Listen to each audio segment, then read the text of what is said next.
Grabando muy buenos días a todos y todas.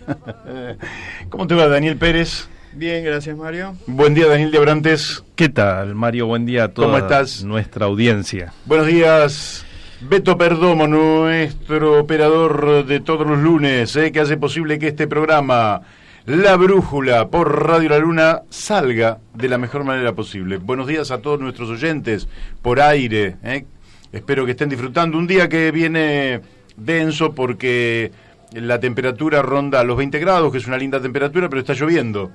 De manera que, bueno, pero es un día que no sé cómo se puede disfrutar muy bien, pero puede, por ejemplo, si está haciendo la comida, usted es ama de casa o un varón que está haciendo la comida, bueno, aquí disfruta, abra la ventana, después te voy a las cortinas, te voy a decir mire algo el día sobre gris esto. y disfrútelo como se pueda.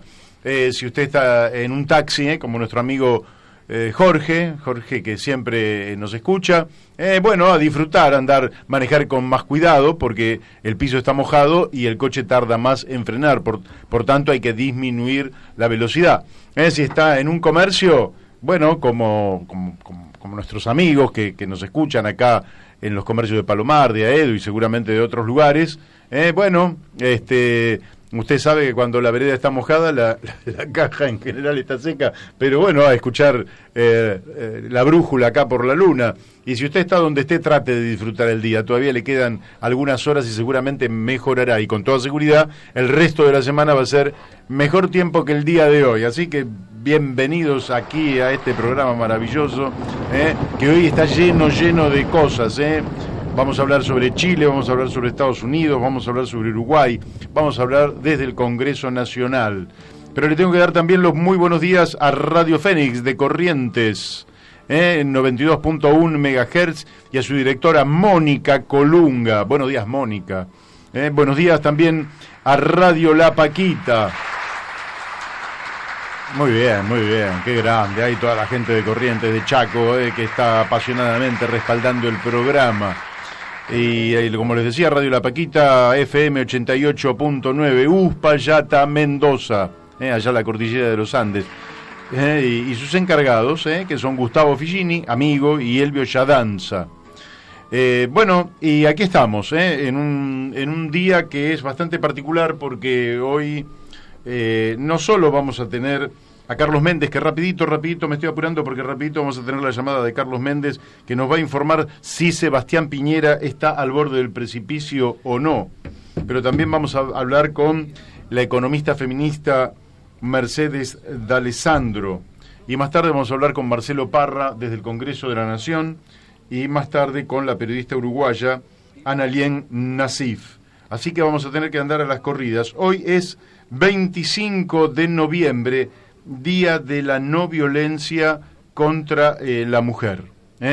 Y acá tengo algún chivito para pasar, si ustedes me permiten, de los amigos del espacio cooperativo Bauen.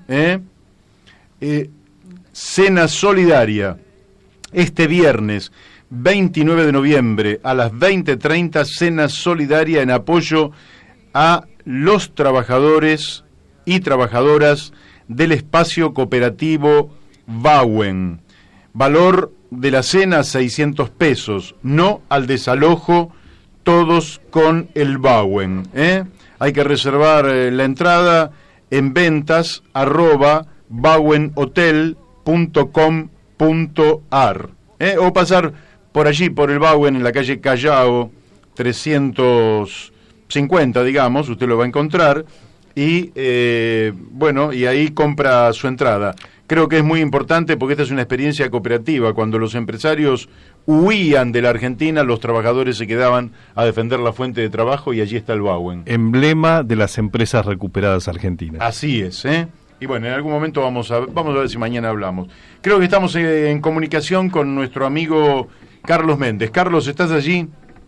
Hola, ¿qué tal, Mario? Daniel, ¿qué cuentan? ¿Qué tal? ¿Cómo estás, Carlos? Daniel les tenés que decir porque está Daniel de Abrantes y Daniel Pérez. Ah, bueno, los Danieles. ¿Qué tal? Los Danieles. Carlos, vos me mandaste un editorial que hace un periodista chileno que Sí. un poco dice que Sebastián Piñera está al borde del precipicio. Y además he leído a otro periodista chileno que dice que Piñera se queda sin poder en Chile. ¿Qué nos Sí. podés decir vos respecto de estas cuestiones? Bueno, eso es efectivo. En este momento se acaba de publicar una encuesta de opinión de una de los organismos más prestigiosos que existen en Chile, que es prestigioso porque ahí están bastante representados la parte empresarial chilena.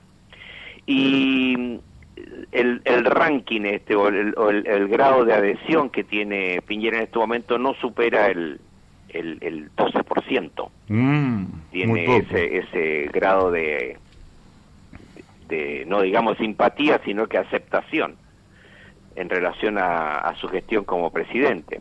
Ahora, lo que nosotros tenemos que analizar es las posibilidades, ¿no es cierto?, digamos, si bien existe una negativa bastante grande hacia su presidencia, su gobernabilidad, habría que ver cuáles son las expectativas que se abrirían en el caso de que él abandonara el gobierno. Claro. Sobre eso yo no he visto nada escrito, así algo racional, sino que solamente impresiones, muy subjetivas, por supuesto, pero si entráramos en la línea institucional, digamos dos cosas: que en su reemplazo, en el caso que renunciara voluntariamente, nosotros podríamos recordar acá situaciones que nosotros hemos vivido acá en Argentina, que Claro. no por ello van a ser mecánicamente igual en Chile. Recordemos el retiro o el traspaso de gobierno de Alfonsín a Menem en el año 89, y posteriormente la ida abrupta de la Rúa en diciembre de 2001.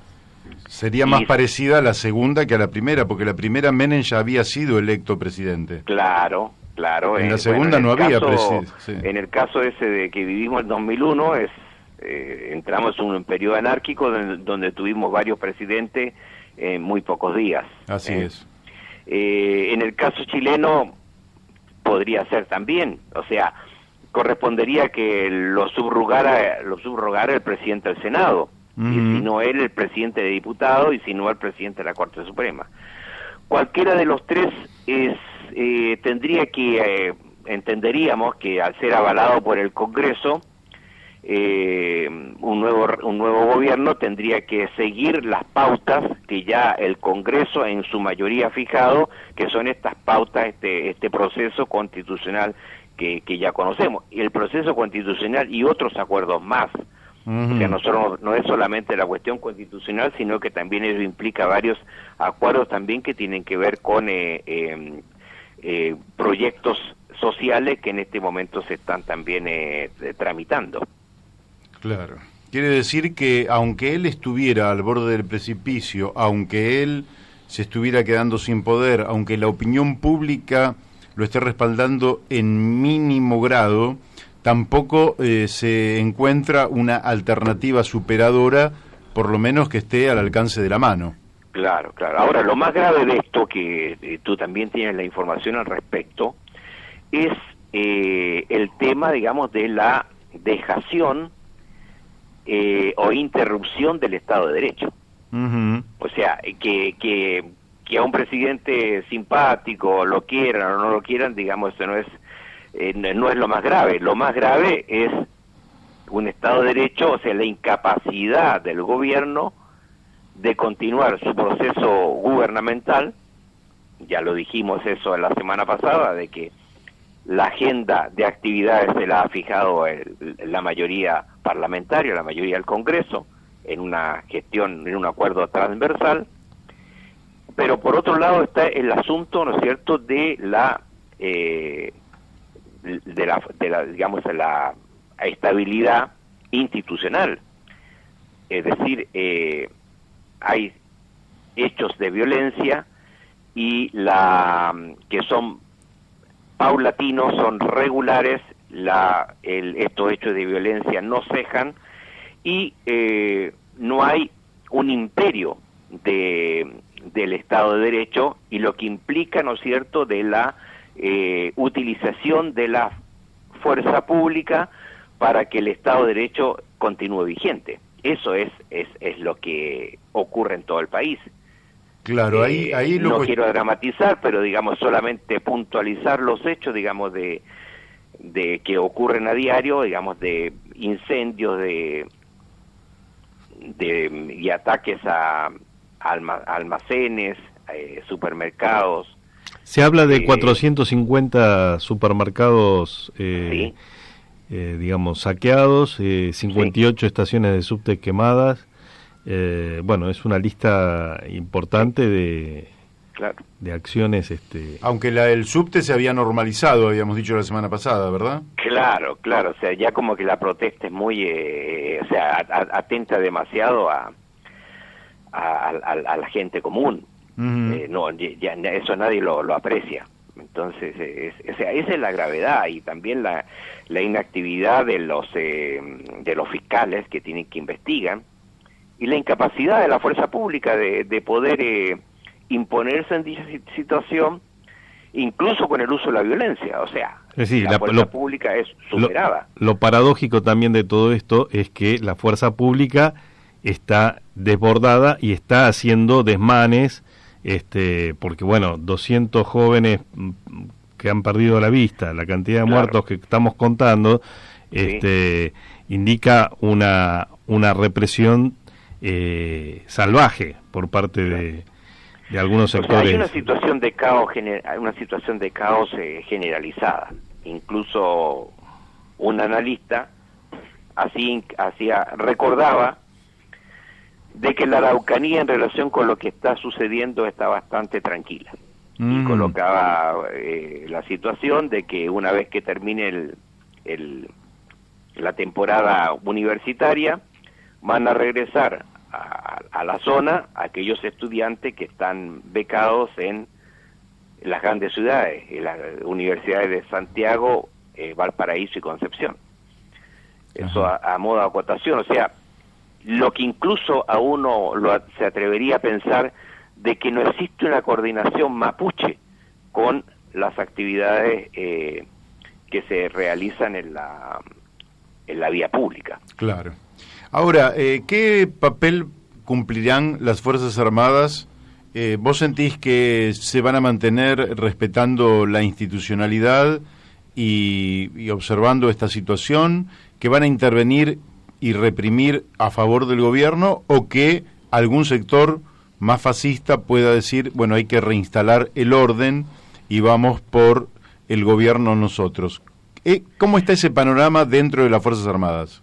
Mira, es difícil tener esa información, pero la que yo tengo es que las Fuerzas Armadas no quieren participar en acciones en la vía pública porque dicen que a ellos constitucionalmente no les corresponde. Claro. Les corresponde a Carabineros e investigaciones.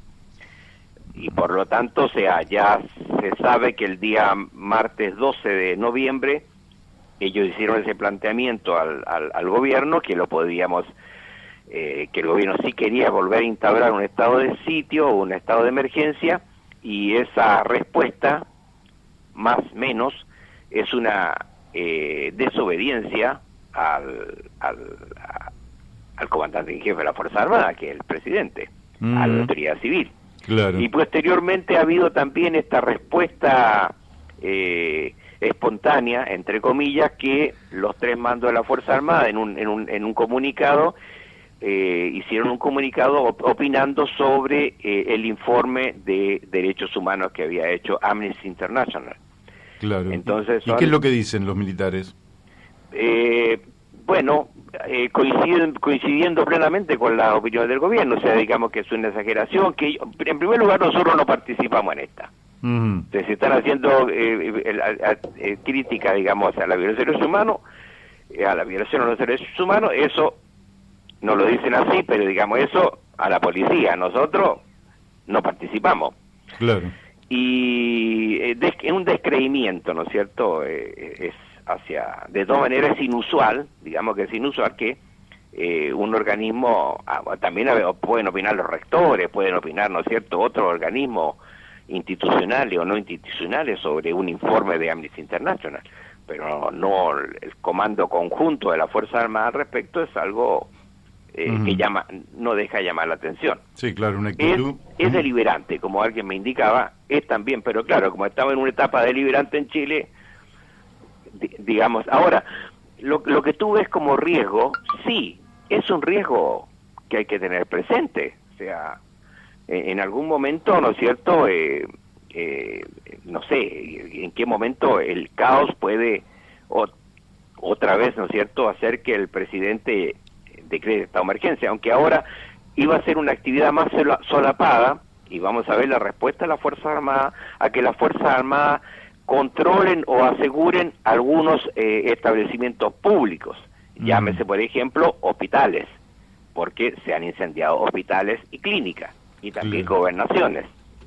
Entonces no sé qué actitud de control o de resguardo pasivo-activo las Fuerzas Armadas podrían tener de ellas sin que de aquellos establecimientos, sin que se decrete estado de emergencia.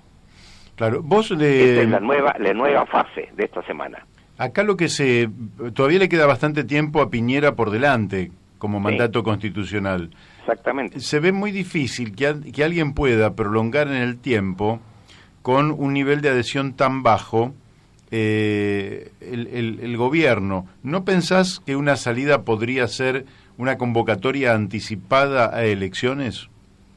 Y lo veo difícil porque, ya te digo, se está trabajando, y el gobierno también, el Ministerio del Interior, y también el Servicio Electoral y otros organismos están trabajando en este proceso constituyente que ya en abril tendría un plebiscito. Entonces sería como sumarse, no sé, no lo veo. Lo que sí, mira, lo que veo más urgente para esta semana, Daniel, es que comenzó hoy día un paro, pero el de mañana es con movilización. Ajá. Es un paro, digamos, con las limitaciones que tiene un movimiento sindical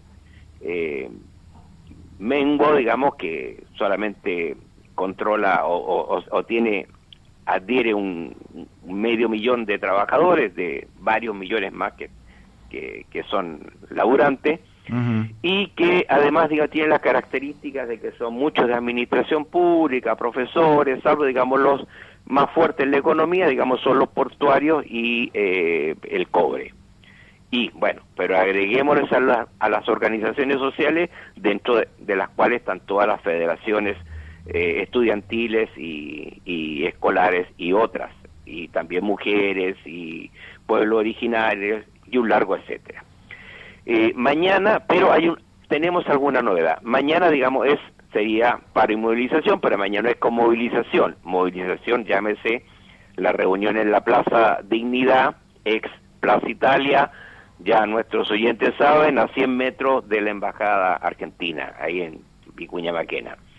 Pero la novedad que hay es que esta vez es reconocida por el gobierno, quien convoca, que es Unidad Social, y han sido invitados a conversar en función del pliego de los trabajadores o pliego de peticiones que ellos hayan indicado, de los cuales algunos puntos de dicho pliego están en trámite, tal vez no con la celeridad que quieren los convocantes, pero están en trámite, digamos, hay posibilidades de conversar.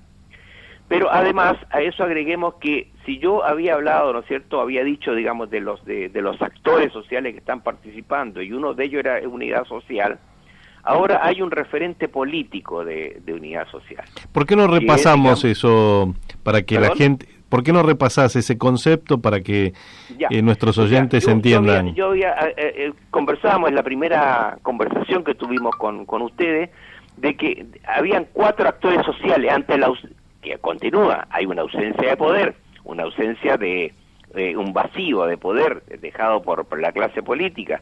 Ese vacío, producto de las movilizaciones, es que se produce compiten, digamos, por ocupar ese espacio de poder, digamos, 4 actores. Uno, digamos, es la clase política que intenta recuperarlo. Otro, digamos, los manifestantes, que yo lo había colocado modestamente en un cuarto lugar. Estaban también los alcaldes, que tratan de convocar, ¿no es cierto?, acuerdos, cabildos territoriales y un plebiscito que iba a ser el 7 de diciembre, ya lo postergaron en forma indefinida. Y está, digamos, este tema de la unidad social o de los trabajadores, que no tenía un referente político, pero ahora, digamos, adhiere al pliego de los trabajadores de la unidad social lo que se denomina, a partir de ayer, domingo, el acuerdo soberano. ¿Qué es el acuerdo no soberano? Son aquellos partidos que no participaron o participan, con ciertas observaciones, con el acuerdo que firmaron todos los otros partidos políticos. Y en este acuerdo soberano participa el Partido Comunista, el Partido Progresista. El Partido Progresista tiene acá un representante que ya muchos argentinos lo conocen, que es Marco Enrique Ominami, el asesor de Alberto Fernández, la Federación Regional Verde Social, el Partido Humanista, que es del Frente Amplio, y el Partido Igualdad. Bueno, esos 5 partidos políticos, organizaciones políticas, han constituido este acuerdo soberano, que han presentado una plataforma que es muy semejante al pliego de los trabajadores de unidad social. Entonces, ¿qué es lo que permite esto? Y esto siendo muy optimista, Daniel, permite negociar. Claro. Permite negociar, digamos, con referentes políticos, referentes sociales, para negociar acuerdos. Ahora, los acuerdos son, digamos, uno es la reparación de las víctimas de esta violación de los derechos humanos, acuerdos económicos, un salario mínimo y pensión mínima de 510.000 pesos chilenos, no tengo el cálculo acá, digamos, en cuanto a dólares, la eliminación de las AFP, sí, pero me parece más bien el punto seguido al que es realista, iniciar un debate por un nuevo sistema de pensiones solidario. Está bien. O sea, en eso, digamos, hay literatura también de los otros partidos. Suprimir los créditos a los deudores estudiantiles también está en los otros. La constitución de una asamblea constituyente soberana es muy parecida, digamos, una convención constituyente, asamblea constituyente ya es una cuestión ya de vocabulario. Pero lo importante es la integración, un voto obligatorio a partir de los 16 años, forma participativa de deliberación, participación ciudadana, en fin, elementos, digamos, que son posibles incluirlo, ¿no es cierto?, en el acuerdo general que ha hecho la oposición con los partidos del gobierno. O sea, son partidos de gobierno y partidos de oposición. O sea, todavía no está definido totalmente el itinerario, pero hay acuerdos lo suficiente a los cuales también se podrían integrar este otro acuerdo soberano o pliego de los soberanos de unidad social. O sea, hasta ahí yo veo el curso. Ahora bien, ¿qué pasa con los que no participan de esto? O sea, digamos, los sectores más violentos, más insurrectos, y que no quieren tener ningún tipo de diálogo con los sectores políticos. Bueno, Carlos, queda ahí, por lo menos queda un grano de esperanza en lo que vos decís, que haya un acuerdo dialogado y que eso encamine por lo menos esta profunda crisis y que esto pacíficamente vaya hacia un nuevo Chile, con más justicia, en fin. Sí. Por ahora te vamos a tener que dejar, que se nos ha ido el tiempo. Muy bien. Pero desde ya que vamos a seguir, porque el tema Chile evidentemente no se va a detener de un día para el otro, no. Y creo que sos en la Argentina la persona más indicada para que nos vayas comentando cómo evoluciona la situación allí. Bueno, espero seguir acompañándolo. Muchas gracias y que tengan una buena semana. Un fuerte abrazo. Chao, Carlos. Chao. Bueno, hemos hablado con Carlos Méndez, hombre político, hombre estudioso, que nos va informando sobre la situación de un Chile convulsionado, como casi toda una América Latina, convulsionada. Una situación que es compleja y que hay que, bueno, mirarla con mucha atención, ¿no? Así es. Es una situación nueva en la historia del continente, es una situación realmente, porque inclusive el quiebre del 2001 en la Argentina tuvo otras características. Esto me parece que es mucho más profundo, hay reivindicaciones constitucionalistas constituyentes en el medio, ¿no? Y hay una fuerza que no cesa, ¿no? Ya llevamos 6 semanas. Así es. Bueno, en algún momento, pero vamos a ver cómo sigue esta historia. Estamos en medio de la historia. Quiero decirles que la Iglesia cruzó a Valdés y ratificó la posición de Francisco contra el aborto legal, digamos, ¿no? No es contra, en fin, pero es así, lo que dice el título es que la Iglesia, a Eduardo Valdés, que era un hombre muy vinculado a Francisco, la Iglesia dice no, la Iglesia sigue estando absolutamente en contra de la legalización del aborto.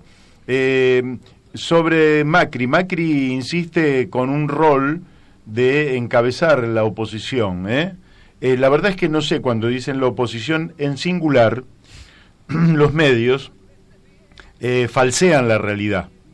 No existe la oposición. Sí existe el oficialismo en singular, porque el Estado es uno, pero la oposición no es una. Y lógicamente Macri liderará a su grupo del PRO, pero no va a liderar a todos los que no son oficialismo. No sé si creo que estamos comunicados con Mercedes de Alessandro. Buenos días, Mercedes. ¿Estás allí? ¿Qué tal? ¿Cómo están? Muy bien, qué gusto volver a conversar contigo. Sí. Bueno, vamos a empezar por el Día de la No Violencia contra la Mujer, así que vamos siendo de la oportunidad, aunque no era el tema de fondo que te queríamos preguntar, pero que nos digas un par de palabras. Sí, bueno, hoy se conmemora este día, que es en realidad es un recordatorio del asesinato de las hermanas Mirabal, bajo la dictadura de Trujillo, y entonces, bueno, pasó a ser un día en el cual las mujeres a lo largo de Latinoamérica salimos a manifestarnos en contra de la violencia machista, ¿no? En muchísimas formas. Hoy las compañeras del observatorio, ahora que si nos ven, justo publicaron los datos de femicidios en Argentina, en donde hay 290 femicidios en lo que va del año. Tremendo. Del 1 de enero al 20 de noviembre. Y donde se encuentra además que la gran mayoría, casi más del 65%, son femicidios productos de una relación o sentimental, es decir, el femicida es la pareja o la expareja de la víctima. Sí. Bueno, nada, digo, hoy va a haber una serie de manifestaciones a lo largo de todo el continente, como decía, de la región. Acá en Estados Unidos también va a haber una manifestación. Y de hecho, una de las cosas que aparecen en la convocatoria en Nueva York es los hechos de violencia que están ocurriendo en Chile, en Bolivia, que tienen a las mujeres en una cuestión diferente también, ¿no? Porque más allá de la represión que están sufriendo los pueblos de Bolivia y de Chile hoy, las mujeres sufren distintos niveles de violencia. En Chile hay un montón de denuncias de violencia sexual de mujeres detenidas por parte de las fuerzas policiales y de los carabineros. Bueno, entonces digo que aprovechamos también para hablar de eso, y bueno, y en Argentina hoy también se está convocando a marchar con el pañuelo verde por esta serie de idas y vueltas que hubo la semana pasada con respecto al protocolo de aborto no punible, sí. que protege el derecho al acceso a un aborto legal, en aquellas causas que son legales desde 1921, ¿no? No estamos agregando nada novedoso, simplemente era una actualización de un protocolo viejísimo que tiene casi un siglo en la Argentina y que cada tanto se va ejecutando una actualización, y bueno, lo echaron atrás, vaya uno a saber por qué. Vaya a saber por qué. Pero bueno, el mismo hombre que en su momento, desde el Congreso Nacional, abrió el tema del debate sobre el aborto legal, hoy manda para atrás, o sea, Mauricio Macri manda para atrás el tema del protocolo. Te quería preguntar también, hace poquito estuviste en Chile y apareces allí con un gran cartel que llevado por muchas mujeres, hasta que la dignidad se haga costumbre en Latinoamérica. ¿Está relacionado con este tema? ¿A qué está relacionado aquello? Sí, Y está relacionado un poco con, bueno, yo creo que uno de los conflictos que viene atravesando el continente, digamos, ¿no? Porque también están las manifestaciones de Ecuador, estos días estuvo en Colombia también el tema, es la desigualdad, ¿no? Hay una cuestión con la desigualdad, y en Chile sobre todo, bueno, uno quizás lo sabe, pero no lo tiene tan presente, ¿no? Pero estar ahí también me recordó cuestiones que como argentinos a veces tenemos naturalizadas, ¿no? Los argentinos y argentinas tenemos naturalizados el acceso gratuito a la educación pública de gran calidad, además, a un servicio de salud también pública, que a veces hay colas o hay esperas, pero la verdad que es muy bueno, digo, y esas dos cosas que son tan naturales para nosotros, en otros países son lujos realmente excesivos, ¿no? Chile es uno de esos lugares. Chile además es un país con un nivel de PBI per cápita bastante alto para lo que es la región, y que sin embargo la gente no accede a cosas tan básicas como tener universidad gratuita o tener acceso a la salud gratuita. Entonces creo que bueno, que eso de la dignidad también remite a estas cuestiones, ¿no? Que son cosas básicas que hacen a la vida cotidiana. Bueno, pongo el caso de Chile por poner un ejemplo, en otros será el acceso a tener un plato de comida, ¿no? Y digo, para no irnos tan lejos, Argentina está por terminar el año con 40% de pobreza, es un nivel altísimo. Una vergüenza. Y además cuando uno mira la línea de pobreza y dónde se ubica la masa de la población, encuentra que encima no es que estás tocando la línea de pobreza, sino que estás un 25% por debajo de la línea de pobreza, es decir, el pobre es bastante pobre, y digamos que llega a fin de mes reduciendo la cantidad de nutrientes y de comidas, de plato de comida de consumo, etcétera. Entonces ese cartel de que la dignidad sea costumbre también tiene que ver un poco con eso, ¿no? Como que ya hay veces que parece que perdimos el norte de cuáles son las cosas básicas. Así es. Las cosas básicas de comer 4 veces por día, de poder ir a la escuela, de poder atenderse en un sistema de salud gratuito y al que llegue todas las personas.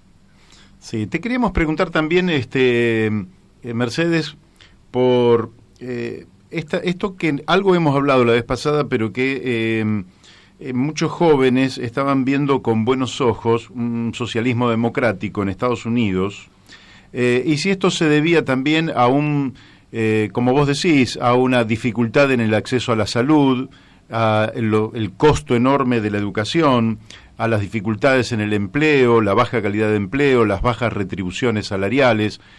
¿A qué lo atribuís vos este fenómeno que a nosotros desde el sur del continente nos resulta bastante llamativo? Sí, mira, yo creo que un buen ejemplo para hablar de este fenómeno es obviamente Alexandria Ocasio-Cortez, ¿no? Que es como la referente más visible de esto. Es una mujer muy joven, la mujer más joven que ha llegado al Congreso de los Estados Unidos. Hay un documental en Netflix, no sé si lo vieron, les lo recomiendo muchísimo. No me sale, no me acuerdo el nombre ahora, bueno, pero es sobre ella y sobre otras candidatas que participaron en lo vamos a averiguar y lo vamos a difundir. Sí, pero no me acuerdo el nombre, pero ya me va a venir. Sí, yo lo vi, es muy bueno. Y cuenta la historia y es espectacular porque además muestra de dónde sale ella, una persona que no tenía experiencia política, que fue nominada por su hermano para participar, y que tiene que ver también con esto, ¿no? Como acá se dice de grassroots, ¿no? Como algo que viene realmente desde abajo, abajo y desde los reclamos barriales, municipales, pequeños al principio, que luego se van consolidando como una apuesta más grande. A mí me gusta el tuit fijo que tiene Ocasio-Cortez en su bio, en el Twitter. Si entran a su Twitter y ven el primero que ella tiene, dice un recordatorio de que la gente suele llamar una agenda de extrema izquierda y radical, ¿no? Y hace el punteo, que irónicamente lo pone, ¿no? Y en el punteo dice Medicare for All, que es tipo la salud para todos, ¿no? Sí. La salud pública para todos, un salario que alcance para vivir y derechos laborales, tener, ¿cómo es? No me salen las traducciones rápidas, ¿no? Pues lo tengo en inglés. Tranquila, total. Como guarderías para todos, kindergarten, ¿no? Como el acceso a las guarderías en Estados Unidos es carísimo realmente, sale casi, la gente empieza a ahorrar para pagar la guardería de los chicos y luego la universidad antes siquiera de tener hijos, ¿no? Como qué bárbaro. ya en cierta edad empiezas a ahorrar, dice 100% energías renovables, arreglar el problema que tienen el agua y la contaminación en Flint, no lastimar y perseguir a los inmigrantes y mantener cierto control sobre Wall Street, ¿no? Ella dice, estos son mis planteos, y para algunos suena como algo de extrema izquierda, cuando para ella eso es algo de sentido común, digamos. Absolutamente. ¿No? Y si lo pensamos desde Argentina otra vez, la mayor parte de estas cosas o las tenemos o casi que las tenemos y forman parte de nuestro imaginario de la vida cotidiana. Por eso me gusta tanto ese tuit, ¿no? Como que remarca muy bien cuál es la situación. Hay veces que yo creo que cuando miramos Estados Unidos también miramos las ficciones que nos han construido de Estados Unidos, ese imaginario hollywoodense en el cual si bueno, puedes empezar muy pobre y trabajar y romperte el lomo, ¿no? Y luego terminás rico, magnate, siempre con la chica más linda y viajando a las playas más hermosas. Sí. Pero bueno, la vida cotidiana acá no es así. La deuda estudiantil, como vos mencionabas, el año pasado alcanzó un nivel récord, bordeando trillones ya. Y bueno, y eso es un problemón. Yo gran parte de mis amigos que tengo acá, amigos y amigas, no sé, la gente que tiene en promedio de 35 a 40 años todavía tiene deuda con la universidad, o sea, está endeudada por los estudios que tuvo. Es un tema gigante, o sea, terminar la universidad y tener una deuda de $30,000, $40,000 es algo común, pero es común, pero es cada vez más insostenible, ¿no? Entonces digo, esas son demandas que están hoy en juego, que la están llevando y que la está tomando la agenda demócrata. Eso tuvo, bueno, esta figura Bernie Sanders que entró en las elecciones anteriores y que ha logrado imponer una agenda bastante progresista para lo que es la ideología aquí en los Estados Unidos, y que ha hecho que muchos otros también tengan que correrse, ¿no?, hacia su lado, como es el caso de Elizabeth Warren, por ejemplo. Sí, Mercedes, Daniel te habla. Daniel Pérez. Sí, hola, ¿cómo estás, ¿Cómo Daniel? te va? Ayer estaba leyendo en una página del New York Times un panorama de lo que son las candidaturas. O sea, el Partido Republicano tiene 3 candidatos solamente en carrera. El Partido Demócrata tiene algo así como 18, de los cuales no llegan, las mujeres no llegan a un tercio. Pero sin embargo es una mujer la que aparentemente en las encuestas va encabezando esa carrera por el lado del Partido Demócrata, seguida muy de cerca por Bernie Sanders. ¿Qué opinión te merece Warren, ya que la mencionaste? A mí me encanta Warren. Yo igualmente soy más Bernie Sanderista, pero me parece que es una buena opción la de Elizabeth Warren.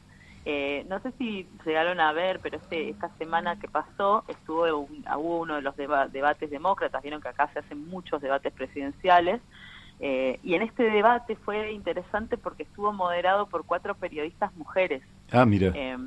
Y estaban no solo las 4 periodistas mujeres, sino que también 4 o 5, no me acuerdo, son 4 o 5 las candidatas, son 4 las candidatas demócratas. 5 hasta ayer. 5. Sí, bueno, y digo, fue la vez que más mujeres hubo en un debate presidencial transmitido en televisión, no solo en Estados Unidos. Yo estuve mirando, porque bueno, me gustan esos datitos, ¿no? En Latinoamérica este año hubo 6 elecciones, contando la de ayer de Uruguay, y en esas 6 elecciones solamente hubo 3 mujeres candidatas que llegaron a la elección, ¿no?, que pasaron las primarias, en los casos que hay primarias, o que pasaron, que no se cayeron en el transcurso de las campañas, ¿no? Claro. O sea, llegaron solamente 3 y más de 30 candidatos varones, más de 35 candidatos varones. Quiere decir que ni siquiera juntando todas las mujeres candidatas en Latinoamérica este año, llegamos a tener tantas mujeres en pantalla como vimos esta semana en el debate demócrata. Y fue muy interesante también porque hay una ONG acá en Nueva York que lanzó justo estos días también una especie de campañita hablando de esta situación, de que va a haber por fin 4 mujeres periodistas moderando el debate y mostrando que se habían hecho más de 400 preguntas en los debates anteriores, que fueron varios, y que, por ejemplo, había habido una sola pregunta sobre violencia de género, dado que en Estados Unidos el Me Too fue una fuerza sumamente importante en los últimos años, ¿no?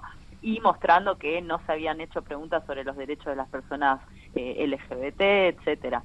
Y fue muy interesante porque en el debate, en este último, sí se habló de un montón de esos temas, y Elizabeth Warren, por eso me acordé, dijo algo que a mí como economista y como obviamente como una activista luchadora a favor de los derechos de las mujeres, sobre todo los sexuales y reproductivos, me pareció muy importante, que dijo, aquí en Estados Unidos también hay varias campañas en contra del aborto legal, que es legal a partir de un fallo de la Corte Suprema, y ella dijo, el aborto legal no es solo un derecho de la salud sexual y reproductiva de las mujeres, sino también es un derecho económico, dijo Elizabeth Warren, porque cuando obstaculizamos los abortos legales, son las mujeres pobres las que corren mayores riesgos.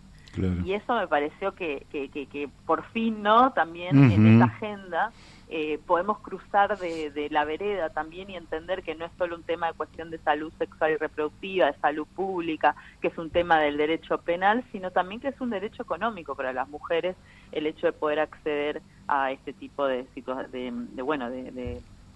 a un aborto legal, ¿no? Claramente. Lamentablemente la Iglesia que avanza por sobre su propia comunidad de creyentes, pretende imponer su postura, y acá lo estamos viviendo claramente en la Argentina. Pero yo te hago la última pregunta de mi parte, y es sobre una prospección del futuro, es decir, lógicamente que nunca sabemos qué es lo que va a pasar hacia adelante. De hecho, en América Latina están pasando cosas que nadie supo prever, ¿verdad? Porque la vida nos da sorpresa, como dice la canción. Pero, ¿cómo estás viendo vos la posibilidad de que un hombre como Bernie Sanders o la senadora Elizabeth Warren puedan tener probabilidades de competir con éxito contra un personaje como Donald Trump? Bueno, como vos bien decías, es muy difícil en este momento hacer esas proyecciones, y sobre todo también por, más allá de los vaivenes económicos y políticos como los que están pasando y estamos viendo estos días, también Donald Trump está en el medio de una situación bastante importante, que es los impeachment, ¿no? Se está haciendo una lectura de toda la documentación que puede llevarlo finalmente a un impeachment. Yo no estuve siguiendo muy de cerca ese tema porque estuve viajando bastante este último mes, pero la gente acá lo está mirando como si fuera una telenovela. O sea, entras a la página donde transmiten en vivo y hay miles de personas conectadas viendo todos los debates y la lectura de los documentos que se hacen día a día. Reality show. Un montón de información. Es un reality show total. Y entonces eso es otro factor que también va por fuera del tema de los demócratas, ¿no? Porque hay que ver si Donald Trump sale ileso de este proceso, si sale igual, si sale con más fuerza, cuál va a ser la situación de su propia candidatura.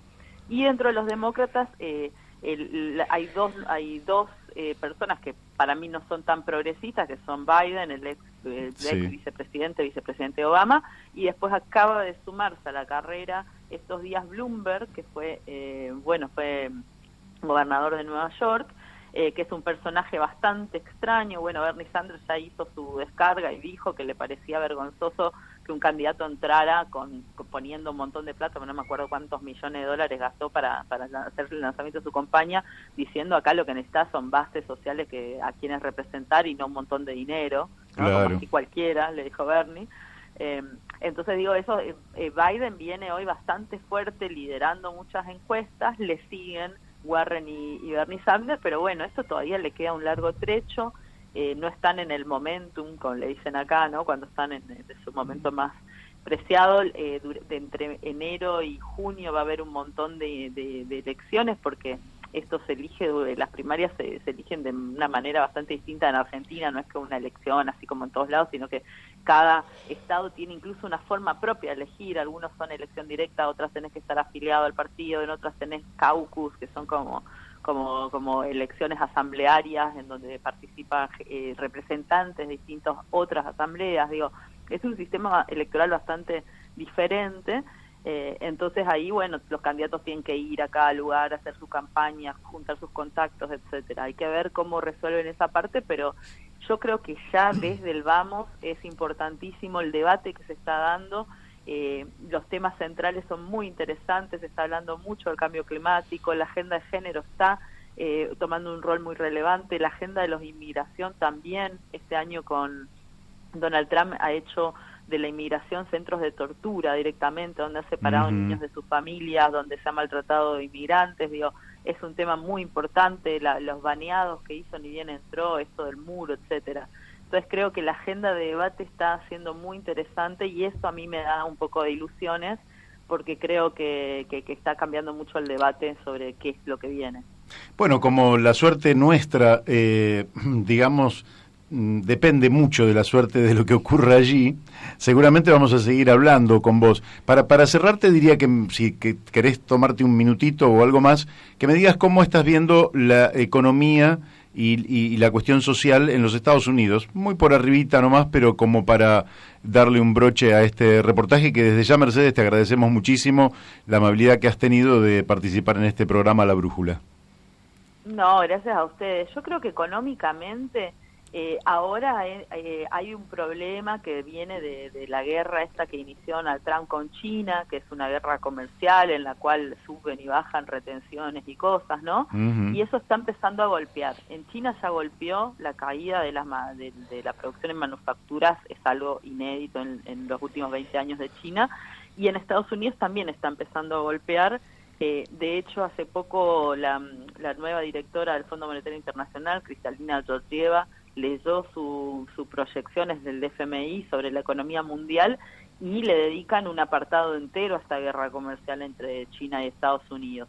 Eso es un tema que está en alerta económico, que todo el mundo está mirando muy fijamente a Donald Trump porque no es del agrado de la mayor parte del empresariado incluso, y es algo que puede tener un impacto negativo en la economía. Por ahora la economía de Estados Unidos viene funcionando, se genera empleo, etcétera. El problema es la calidad, en todo caso, de los empleos, el problema es los niveles de salariales, etcétera. Pero digo, en términos generales, hay cierto alerta sobre un posible impacto negativo de esta guerra comercial que inició Donald Trump con China. Bien. Bueno, Mercedes, muchísimas gracias.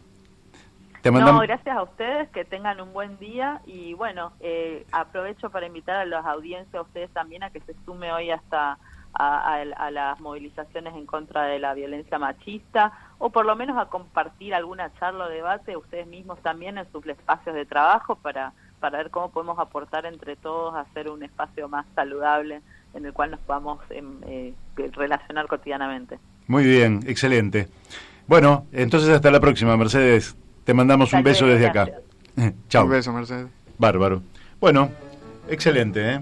Sí, muy lindo. Sí, la verdad que es una expositora excelente y una gran claridad sobre prácticamente toda la problemática que le hemos planteado, ¿eh? Sí.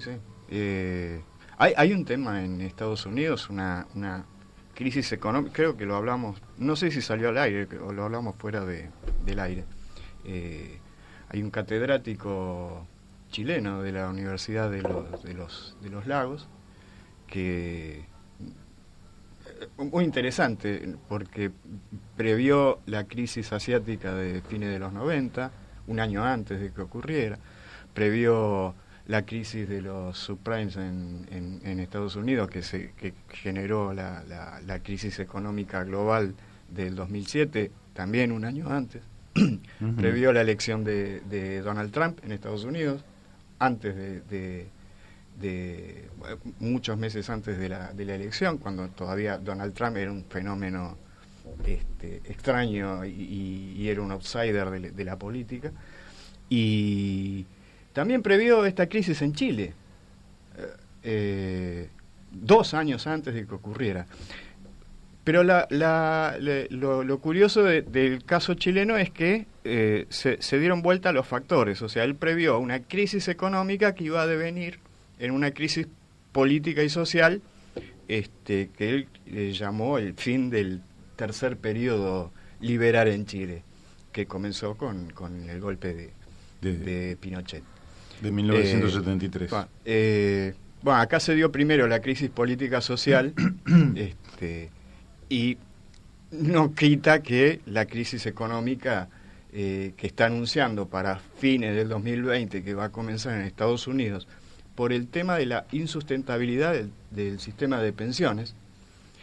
Va a haber un cambio en el sistema de pensiones, eso va a obligar a muchos fondos de pensión a deshacerse de activos financieros y acciones, lo que va a generar una caída en la bolsa estrepitosa. O sea, el tipo la viene pegando y bueno, tema puede ser, pero mira, hay una cosa que el futuro siempre tiene, por ejemplo, la Argentina, lo hemos planteado en otras oportunidades, incuba distintas crisis. Sí. Entonces, por ejemplo, la Argentina incuba una crisis de deuda externa, incuba una crisis fiscal, incuba una crisis social, incuba una crisis institucional. Es decir, y no sabés bien, vos sabés que alguna de estas, el pollito que está dentro, va a romper la cáscara y va a aparecer la crisis. Lo difícil es establecer cuál va a ser la primera y cuándo va a ocurrir. Ahora, que va a ocurrir, va a ocurrir. El tema es saber con precisión. En general, estamos viviendo una época donde las crisis tienen un componente objetivo, ¿verdad? En Chile uno podría decir fueron los 30 pesos, que representaban apenas un 4% en el valor del boleto. Ese fue el elemento objetivo. El elemento objetivo no puede explicar nada. Es el elemento subjetivo, que es la acumulación de bronca, y que en un momento esa bronca, las frustraciones, el hecho que vos le querés dar a tus hijos algo que no se lo podés dar, que soñás por ahí con algo que no podés alcanzar a lo largo de tu vida, con la vivienda, o con unas vacaciones, o con un viaje, o con un estudio, o cuando alguien se enfermó, que lo tuviste que atender tan mal porque no había forma de atenderlo mejor, y todo eso lo vas acumulando como broncas, y un día pasa algo, y entonces toda esa bronca, acumulada por millones y millones de personas, brota, salen a la calle y se produce un hecho que es, por lo menos para mí en Chile, era impensado que se pudieran movilizar 2 millones de personas un día. Claro. Entonces, aquí la verdad es que estamos necesitando desde América Latina que ocurran cosas en Estados Unidos que a veces no nos ocurren. Nosotros necesitaríamos que un Bernie Sanders llegara a la presidencia de los Estados Unidos, o ahora una mujer que está planteando cosas muy interesantes como Elizabeth Warren. ¿Por qué? Porque la cuestión social en Estados Unidos siempre permanece oculta a los ojos de los latinoamericanos. Lo que nosotros vemos desde acá, desde el sur, son las riquezas. Lo dijo muy bien Mercedes, la verdad que este es un gol que se anota Daniel Pérez, que fue quien nos contactó originariamente con Mercedes.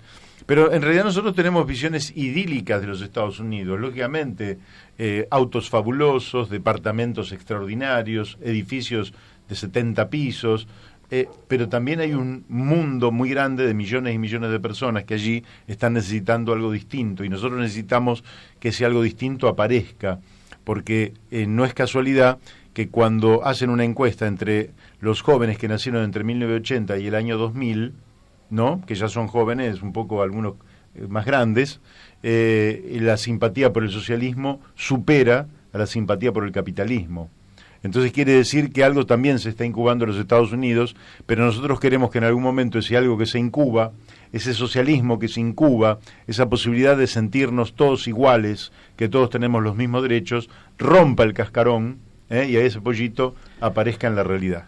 Sí, bueno, está ocurriendo en Colombia, no solo en Chile, en Colombia, en Ecuador, de alguna manera en Perú, y a contramano a lo que está rompiendo el cascarón en toda la región, y lo vemos en Uruguay de forma más patente, no es el pollito, sino porque estamos hablando del huevo de la serpiente, ¿no?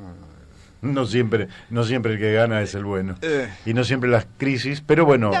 me refiero a algunos personajes o algunos espacios políticos que lo que hacen es de incubadora para gente como Manini Ríos, lo que está ocurriendo en Bolivia con Camacho, que va a ser candidato probablemente. Uh-huh. Ya anunció la intención de ser candidato en la próxima elección. Y bueno, es bueno que los fascistas también sean candidatos, así sabemos cuánto miden en la sociedad. Vamos a un corte, la tanda de la radio, y después vamos a seguir entonces en este programa que viene cargado de buenas información, de caudal de información, vamos a estar hablando con Marcelo Parra las novedades legislativas y políticas desde el Congreso de la Nación. Presten atención porque vamos a hablar sobre la ley de alquileres, la ley de góndolas y la composición de ambas cámaras. Bueno, la seguimos aquí en La Brújula en la Luna. Bueno, seguimos aquí, quiero decir que Juan Manuel Valdés, el hijo de Eduardo Valdés, me manda un tuit donde dice Eduardo Valdés que, por este tema del aborto, que han tergiversado mis dichos sobre el aborto, que lo había titulado Clarín. Bueno, creo que ya estamos en contacto con el amigo, el compañero Marcelo Parra, que está en el Congreso Nacional. ¿Es así, Marcelo? Es así. ¿Cómo te va, Mario? Muy buenos días. Muy buenos días. Bueno, Marcelo, esta comunicación de hoy tenía también un interés de ir viendo si vamos a incorporar una columna y quizás vos pudieras ser el vocero más caracterizado, digamos, para realizar esta columna desde el Congreso Nacional. Y como la semana pasada hubo allí temas de muchísimo interés para millones de argentinos, queríamos preguntarte sobre el tema de la ley de alquileres. Bien. Sí, ante todo, muchísimas gracias por la invitación y sería todo un honor poder participar de tu programa y ante tal figura. Bueno, con el tema de alquileres, sí, es un tema, como planteaste, central para millones de argentinos, principalmente en el conurbano bonaerense y en Capital Federal, que tiene como puntos centrales que los ajustes deberán efectuarse utilizando un índice conformado por partes iguales entre lo que es la variación mensual del índice de precios del consumidor y la remuneración posible promedio de los trabajadores estables, que deberá ser elaborado y publicado mensualmente por el Banco Central de la República Argentina. Asimismo, este proyecto lo que pretende es extender el contrato que hoy en día es de 2 años, pasarlo a 3. El contrato de locación para destino de vivienda se extenderá en este plazo que lo dijimos, no invalidando lo que ya está previsto en el Código Civil y Comercial en el artículo 1199. ¿Sí? Con el tema de las garantías, el locatario podrá elegir 2 opciones entre la garantía inmobiliaria o el aval bancario, según un seguro de caución, garantía de fianza o certificado de ingresos de recibo de sueldo. O sea, que el inquilino lo que puede llevar son 2 propuestas, o bien una garantía o un aval bancario, o una garantía y una caución, o un certificado de ingresos por recibo de sueldo. Y el propietario deberá evaluar cuál es el que está tomando, digamos, como válido para el tema de la garantía de la propiedad. Con el tema de las expensas también hay un punto importante, porque todas las expensas extraordinarias que con la nueva ley es un poco más justa para el inquilino, lo que hace que las expensas extraordinarias, perdón, me trabé un poquito, las expensas extraordinarias van a estar pura y exclusivamente a cargo de los propietarios. Y las ordinarias como que quedaba para los inquilinos. Sobre el tema del depósito se fija que solamente sea 1 mes de depósito, no como ahora que estaban pidiendo hasta 2 meses según el caso de las inmobiliarias, ¿no? Sí. Y el reintegro deberá hacerse en efectivo al momento de la restitución del inmueble y debe estar devolviéndose al inquilino con el valor del último valor del alquiler que ha pagado. La renovación del contrato, dentro de los 3 últimos meses la relación, si se quiere cambiar, el inquilino puede informar en este plazo con 3 meses de anticipación que puede dejar la propiedad sin que se le tenga que cobrar ningún tipo de mora o algo por el estilo, o alguna infracción por haber incumplido el contrato en su totalidad. Entonces, con la intervención,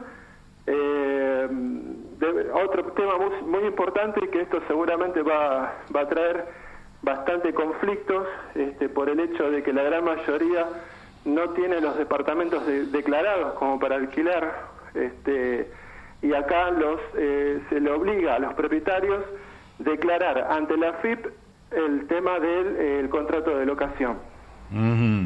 Y otro punto también significativo, se crea el Programa Nacional de Alquiler Social, destinado a la adopción de medidas que tiendan a facilitar el acceso a una vivienda digna en alquiler mediante una contratación formal. Que esto es, vamos a tener que esperar la reglamentación de la ley una vez que pase por Senado y sea sancionado para ver cómo se va a llevar a cabo la creación de este programa de alquiler. Bien, vos no sé si vos estuviste presente mientras se producía el debate, pero desde afuera del Congreso hay sectores que están diciendo, sobre todo vinculados al mundo de los propietarios, que esta ley, que es muy favorable para el inquilino, cosa que yo comparto, en un momento donde el eslabón débil de la cadena es el que alquila, ¿verdad? El que no tiene una vivienda donde estar, y a veces con un salario que no le alcanza ni siquiera para una vida digna y tiene que gastarlo mayoritariamente en un alquiler. Así que estoy a favor, digamos, de lo que es el espíritu de esta ley, pero hay quienes dicen que de esta manera se desincentiva la posibilidad de generar propiedades para ponerlas en alquiler. ¿Se discutió esto? ¿Qué argumentos se dieron al respecto? Sí, hubo discusiones de todo tipo. Fue un debate de las llamadas sesiones maratónicas, que duró aproximadamente, este punto en particular duró como 7 horas en su tratamiento. Digamos, lo que se plantea, sí, quienes están a favor, obviamente, y quienes estamos a favor, y aparte esta es una iniciativa popular, digamos, de parte de los inquilinos agrupados en inquilinos agrupados, o no recuerdo bien cómo es el nombre de la asociación que lleva adelante Gervasio Muñoz, sí. Vienen impulsando desde hace años una medida de esta índole. Ahora bien, si como vos planteabas, hay sectores que dicen que esto va a desincentivar. Bueno, son los mismos sectores que son los conservadores, los que siempre están tratando de ponerle palos en la rueda. Obviamente que esto es un paliativo ante una gran crisis que tenemos en Capital Federal, en el conurbano, que es el tema de la vivienda, y en el resto del país. Digamos, me parece que ahí, con la creación de lo que se pretende por el nuevo gobierno, de un ministerio que esté ocupándose de la vivienda, lo veo positivo en tanto y en cuanto se pueda ir resolviendo este gran paliativo de lo que es la vivienda para los argentinos, que es un derecho humano y que han pasado distintos gobiernos y no ha podido solucionarse de fondo el tema. Sí, yo creo que justamente uno de los problemas que tenemos es que el negocio inmobiliario ha impedido que en la Argentina haya habido planes de vivienda social en capacidad de darle al 100% de los argentinos una vivienda digna, y no como hoy, que prácticamente el 30%, 40% de los argentinos no están habitando una vivienda digna como corresponde, ¿verdad? No, seguro. Y por el otro lado también estamos poniendo blanco sobre negro el tema de las viviendas ociosas que tenemos en la gran parte de la región metropolitana. Digamos, esas viviendas que no se venden, no se alquilan, y que son las que, gracias a eso, se especula, el mercado especula con la suba de las tarifas. Claro, hoy por hoy tenemos relevamientos y es algo que se discutía también en el recinto, de que prácticamente hay un 40%, según estudios de distintas universidades o de ONGs, de personas que alquilan y que están destinando el 40% de su sueldo tan solo para el alquiler. Sí, claro. A eso agregarle las expensas y a eso agregarle varios gastos que tenemos todos, y que la verdad se hace insoportable la situación.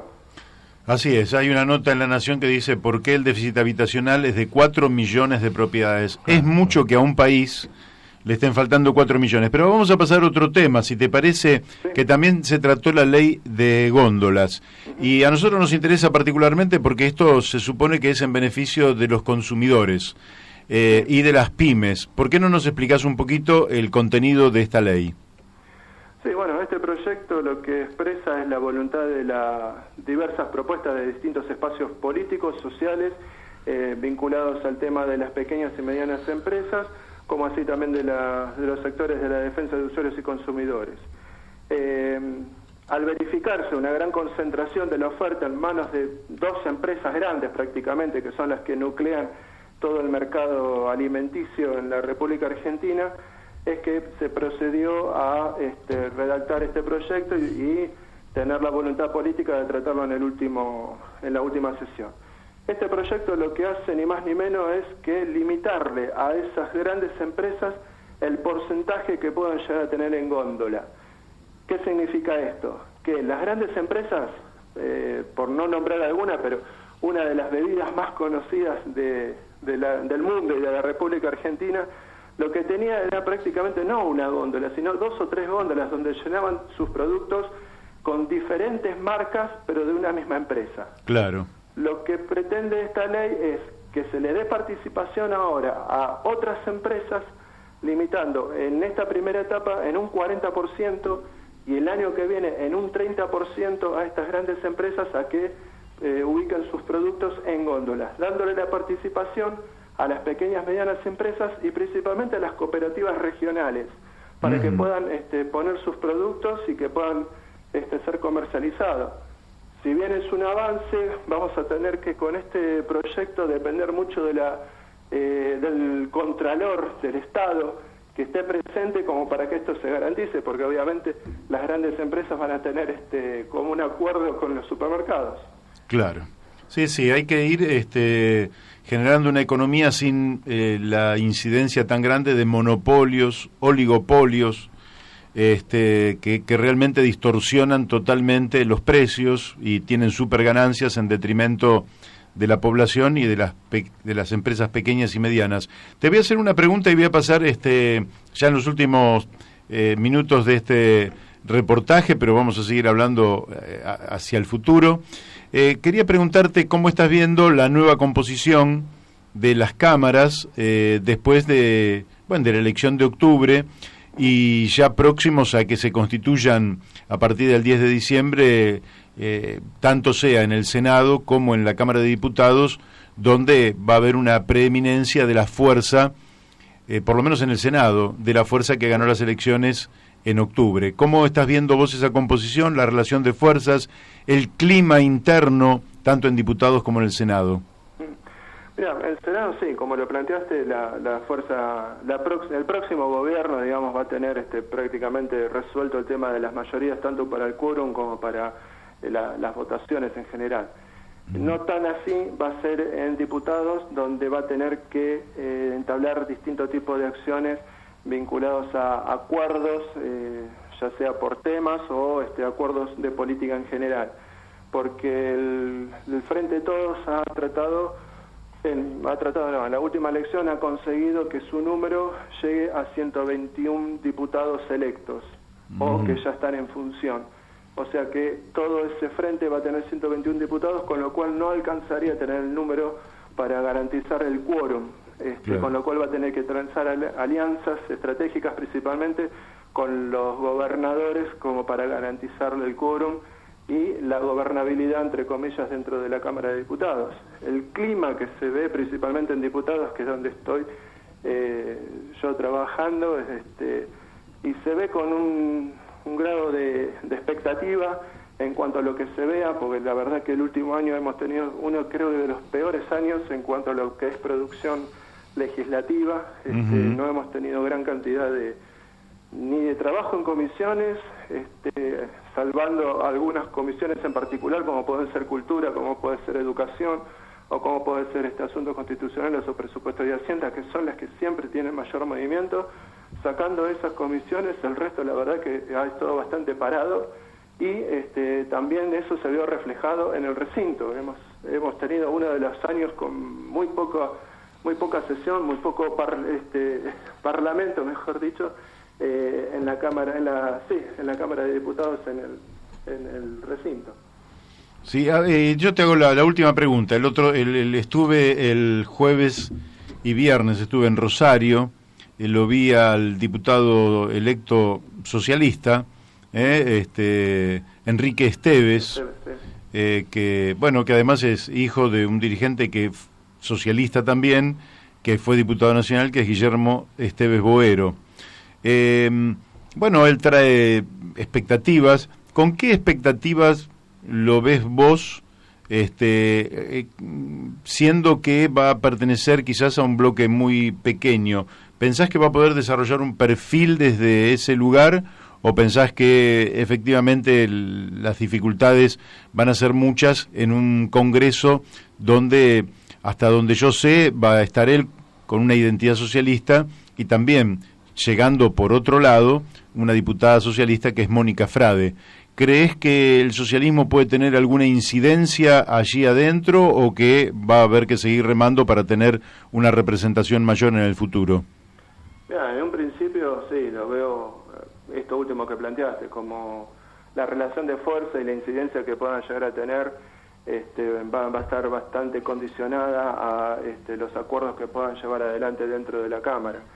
Me parece que el socialismo se debe un debate hacia adentro, fortalecer esa idea de una agrupación que siempre ha traído a lo largo de la historia, ha tenido, creo que de los mejores legisladores de Latinoamérica, empezando por Alfredo Palacios hasta los últimos grandes, como nombraste, Guillermo Esteves Boero o el propio Alfredo Bravo, o en tu caso propio, Mario, que también tuviste una relevancia importante en tu paso por la Cámara.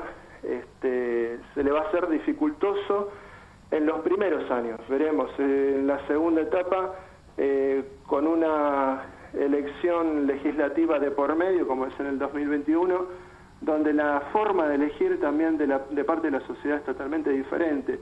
No es tan polarizado como se puede dar en una elección ejecutiva, sino que se le da también participación a otros espacios, como puede ser el socialismo. Pero el socialismo, para poder ser gravitante dentro de las cámaras, tanto de diputados como del Senado, como de la vida propia de los argentinos, se debe un serio debate hacia adentro y debe fijarse principalmente de darle una oxigenación y una renovación importante a la herramienta político-partidaria para que nuevamente pueda ser una alternativa de gobierno y una alternativa de elección por parte de los electores, de los ciudadanos, ¿no? Así es. Bueno, fue el gran ausente, si se quiere, en la última elección. Pero bueno, la vamos a seguir, Marcelo. Te agradecemos mucho esta participación en La Brújula y seguramente, como te dije, vamos a mantener este contacto hacia adelante. Dale, muchísimas gracias por la oportunidad, Mario. La verdad que es un honor estar participando de tu programa. Un gran saludo para vos y a toda tu audiencia. Muy bien. Bueno, muchas gracias, Marcelo. Hemos hablado con Marcelo Parra, un militante político y trabajador del Congreso Nacional que lógicamente conoce muy bien de lo que está hablando y por eso me parece que nos ha dado una información muy importante sobre dos leyes, principalmente, que son la ley de alquileres y la ley de góndolas, que están en la buena dirección, pero que es un congreso que este año virtualmente no ha funcionado. Es decir, que es un congreso que ha brillado virtualmente por su ausencia. Les estaba diciendo que está en todos los diarios, que la Iglesia cruzó a Eduardo Valdés por sus dichos sobre Francisco y el aborto, y a mí me llega directamente de Juan Manuel Valdés, que es el hijo, donde efectivamente Eduardo Valdés está diciendo que no es correcto cómo se ha planteado el tema, porque él dice, por ejemplo, tergiversan mis dichos sobre el aborto. Acá el audio original: en todo momento aclaré que Francisco no piensa como yo en este tema y está bien que así sea. No cuenten conmigo los que quieran enfrentar al máximo pontífice con el nuevo gobierno. Bueno, me parece que no es un dato irrelevante, por eso lo señalo, y aparte porque tenemos información de primer agua. Bien. Bueno, también tenemos que en la misma dirección me manda nuestro amigo, periodista Carlos Suárez, que una información que aparece en Mendoza: condenan a 45 años de prisión a los 2 curas por los abusos sexuales cometidos en el próbolo. El Tribunal Penal Colegiado impuso penas durísimas contra los sacerdotes. Es la primera vez que hay una condena de la justicia ordinaria contra los líderes de un sector de la Iglesia Católica. El ex jardinero Armando Gómez fue condenado a 18 años de prisión. Estas cosas que pasan, que en fin, que también merecerían un profundo debate, qué sé yo, es tan viejo esto, tan, ¿cómo les puedo decir?, tan profundo es el tema, sobre la condición de los sacerdotes, sobre su vida, sobre... Me parece que hay otras religiones que han planteado las cosas en otros términos y me parece que son un poco más humanas, y me parece que en realidad la Iglesia Católica en algún momento debería discutir el celibato, debería discutir el comportamiento y en todo caso, y sin tomar ningún tipo de excusa, ser muy duros con quienes desde la Iglesia han producido abusos, que esto ha ocurrido virtualmente en todos los países del mundo, y es un problema de los más graves. Bueno, aquí sabemos que ha habido ya no una condena por parte de la propia institución o una condena por parte de la sociedad, sino por parte de la justicia, cosa que también es un llamado de atención, porque si la justicia se empieza a animar a condenar estos abusos sexuales por parte de sacerdotes, esto va a golpear muy fuerte sobre la propia Iglesia y creo que ella misma debería adelantarse frente a una situación de este tipo. También, bueno, me mandan Héctor Polino me manda un tuit, que hoy lunes 25 de noviembre a las 17:30 va a estar, como siempre, Héctor Polino siempre nos lo vamos a cruzar, y por ahí va a estar en TV Canal Crónica, en el programa conducido por Luis Bremer. Así que, bueno, un abrazo para el amigo Héctor Polino. Sí, que hablaste de una primera vez en la justicia de condenas. La semana pasada, entre lo que fue el último programa y ocurrió un hecho curioso también en la provincia de Buenos Aires, en la localidad de San Nicolás. Por primera vez se detuvo un ingeniero agrónomo por incumplir las normas de fumigación con agrotóxicos.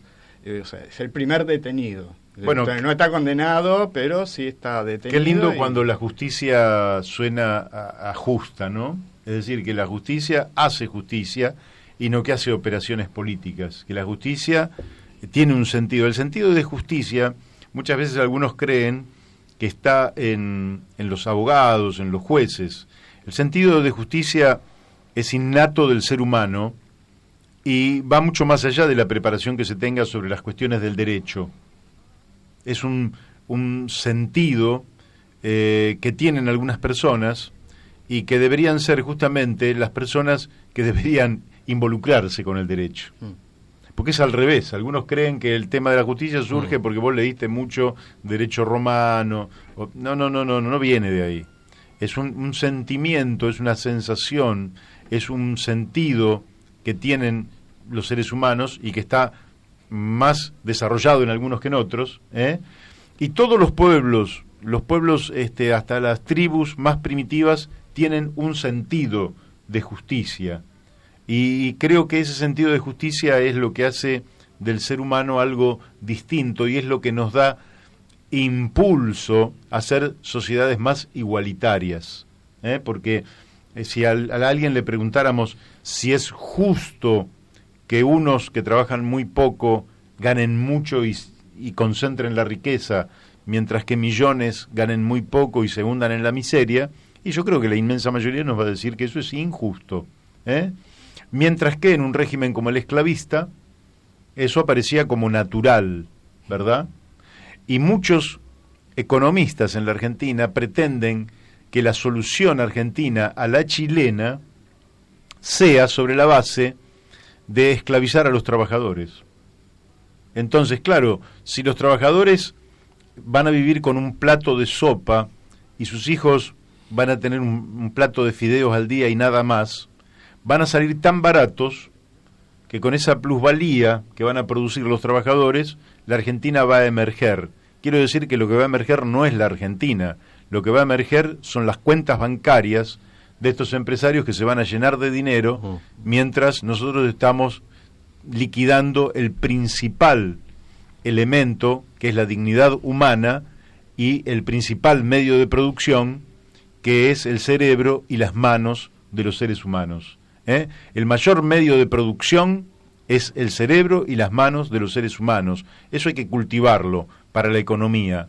Pero más importante aún es la dignidad humana, que la debemos preservar en el 100% de las personas, y por eso nos oponemos muchas veces a estas cosas que dicen reforma previsional, que no es otra cosa que bajarle las jubilaciones a nuestros mayores, a nuestros abuelos. No es otra cosa, es toda una mentira. Y eso, lo dramático y lo injusto, es que lo dicen economistas que ganan cientos de miles de pesos por mes y pretenden que quien gana 12.000, 13.000 pesos por mes, a ese se le baje el ingreso.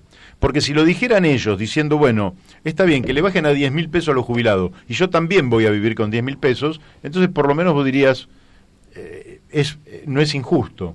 Pero lo dicen tipos que son millonarios, para seguir siendo aún más millonario. Esto irrita, y al que le irrita esta situación es porque tiene un sentido de justicia.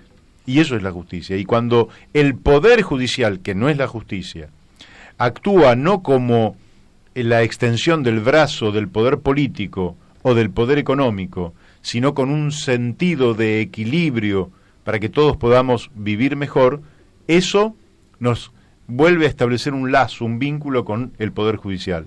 Pero cuando, por el contrario, es el brazo ejecutor de lo que el poder económico o lo que el poder político ordena, entonces eso nos produce una distancia, y por eso están tan desprestigiados los jueces en la Argentina. Vamos a ir a un pequeño corte, si hay algo de música, que hoy no hemos pasado música, y después vamos a estar hablando entonces, sí, sobre nuestro querido hermano uruguayo, digamos, que ayer han tenido elecciones y que, bueno, hay una elección absolutamente ajustada, pero donde parece que hubiera un ganador, que justamente no son nuestros amigos del Frente Amplio. Pero eso lo vamos a charlar con una periodista que nos va a relatar qué es lo que está pasando, que se llama Analien Nassif, y que nos lo va a relatar desde el mismísimo Uruguay. Creo que ya estamos comunicados con la periodista Analien Nassif, y si es correcto, te diría, Analien, muy buenos días. ¿Qué tal? Muy buenos días. ¿Cómo les va? Analien, sí, un gusto saludarlos desde Uruguay. Bueno, igualmente para nosotros. Analien, ¿es así? Sí, así. Entonces sí. Lo tengo mal escrito, pero te quería preguntar, empezar por preguntar, ¿hay nuevo presidente en Uruguay? Oficialmente no. Uh-huh. Estamos en una instancia que comenzó anoche, cuando, bueno, definitivamente termina el acto eleccionario a las 19:30 horas. A las 20:30 se conocen los primeros datos de boca de urna de las encuestadoras, de las principales encuestadoras de nuestro país, dando todas un margen de victoria para el candidato de la coalición, de la oposición, Luis Lacalle Pou, pero a ver, a medida que se comienza el escrutinio, nosotros tenemos un sistema mediante el cual no solo se hace la apertura de sobres y las correspondientes actas, sino que también se está elevando los datos a través del sistema digital que se cuenta con tablets a la Corte Electoral. Entonces, el conocimiento de los datos se va dando minuto a minuto y en tiempo real. Eso por la web lo puede seguir cualquier ciudadano, los sectores políticos, los periodistas. Muy bueno. Y eso, sí, este es un sistema que se implementó desde la pasada elección. Nosotros tenemos elecciones cada 5 años. Y bueno, fue probado, fue aceptado, fue verificado, y eso es lo que está sucediendo ahora. Pero ¿qué sucede? A medida que comenzaron a computarse los votos, la diferencia comenzaba a achicarse, a tal punto que lo que parecía que era un resultado dado y puesto por parte de la coalición comenzó a sembrar dudas de qué realmente iba a pasar. Uh-huh. En definitiva, a las 12 de la noche tengamos en cuenta, 19:30 termina el acto eleccionario, a las 12 de la noche se escrutado el 100% de los circuitos de nuestro país. Digamos que es lo que se llama un escrutinio primario. Claro. Porque después viene la segunda parte que comienza mañana martes en cada junta electoral. Las juntas electorales están en cada departamento, nosotros no somos provincias, tenemos departamentos, y bueno, y esas hacen a mano nuevamente el conteo y la apertura de los sobres que contienen los votos observados. Entonces, el voto observado en esta oportunidad va a jugar un papel preponderante para definir el resultado final. ¿Por qué? Porque los votos observados que nosotros en Uruguay tenemos en esta elección, en esta segunda vuelta, son de 35.229. Pero la diferencia que hay entre el candidato de la coalición, no sé si me siguen, cualquier cosa me frena. Te escuchamos perfectamente. Bárbaro. La diferencia que hay entre el candidato de la coalición y el candidato Martínez del oficialismo es de 28.666. Es tan estrecho el margen entre uno y otro que se decidió esperar, de una decisión salomónica, que ahora eso es un punto aparte también, esperar a que la Corte Electoral realice el segundo escrutinio, el escrutinio departamental y definitivo, que se da a partir de mañana. Eso tiene un trasfondo político, por supuesto, porque anoche cuando se conoce el 100% del escrutinio primario, los comandos se comunicaron entre ellos y se determinó que Martínez, el candidato oficialista, hiciera uso de la palabra primero y luego la calle Pou. Martínez no asume la derrota y plantea que va a esperar los números definitivos de la Corte Electoral. Luego hace uso de la palabra la calle Pou diciendo que va también a esperar los números de la Corte Electoral, aunque estima que no van a tener variantes de lo que fue el primer resultado, y que a su vez había recibido el llamado del presidente de la República, de Tabaré Vázquez, diciéndole que él, como presidente, también iba a esperar los resultados de la Corte Electoral. Un poco la situación del candidato y del presidente pusieron en plano al posible ganador de esta elección. Entonces, la lectura que se hace es, tomar, esa posición salomónica para que, quedase en igualdad de condiciones ante la ciudadanía toda, de que, esperamos el resultado oficial, esperamos los números oficiales. Hay una cosa que destacar también, que creo que pone de manifiesto la relevancia, la importancia o lo destacado de la ciudadanía y la democracia en nuestro país, respecto a que ambos candidatos saludaron, agradecieron, por supuesto, pero les dijeron a los militantes que estaban en los actos: vayan a sus casas tranquilos, vamos a esperar los resultados, y todos hicieron eso y hoy la vida continúa, y mirando Latinoamérica creo que es hiper destacable eso. Absolutamente. De que se está esperando los números, ¿no? Esa diferencia que hay, esa diferencia entre uno y otro, no sería, de acuerdo a los analistas, dada vuelta, por decirlo así, con estos votos observados, porque para que Martínez diera vuelta a la elección y resultara ganador, tendría que tener más del 90% a favor de esos votos observados. Sí, cosa que no es probable. No es probable. Digamos también que los votos observados pertenecen a las autoridades de mesa, a las autoridades de seguridad, que son las tres fuerzas que tenemos en el país, que son las de custodia, y los circuitos rurales, entre ellos, que sí puede, por ejemplo, una persona que vive en determinada localidad y tiene que trasladarse a otra, pero si son circuitos rurales puede ser observado. No existe otro tipo de voto observado en nuestro país. Antes sí, ahora son solo esas tres posibilidades. Pero de una instancia inédita en este país, creo que en Latinoamérica, me parece. Sí, lo cierto es que el republicanismo, la alta moralidad pública de Uruguay hace que todos podemos estar confiados en que el resultado final va a dar un legítimo ganador, insospechado de que se vayan a modificar los números.